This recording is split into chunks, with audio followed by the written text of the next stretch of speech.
बिस्मिल्लाहिर्रहमानिर्रहीम। अस्सलाम वालेकुम। आज की इस वीडियो में हम 14वें रोज़े के आमाल और वज़ाइफ के बारे में ज़िक्र करेंगे। 14वें रोज़े के दिन नमाज फ़जर के बाद सूरह तौबा की आखिरी 2 आयात 21 मरतबा पढ़ें। फिर ज़ोहर की नमाज के बाद सूरह फ़ातिहा 40 मरतबा पढ़ें। फिर असर की नमाज के बाद दुआए कर्ब व निजात 25 मरतबा पढ़ें।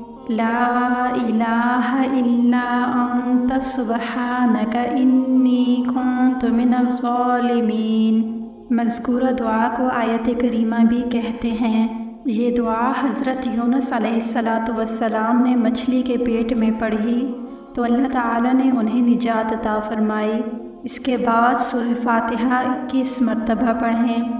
फिर मग़रिब की नमाज के बाद पंजम कलमा इस्तग़फ़ार 100 मरतबा पढ़ें। फिर इशा की नमाज के बाद 20 रकत नफिल बतौर शुक्राना अदा करें और 11 मरतबा सूरह इखलास पढ़कर दुआ करें। आज की इस वीडियो में इतना ही। हाजिर होंगे एक नई वीडियो के साथ। तब तक अल्लाह निगहबान।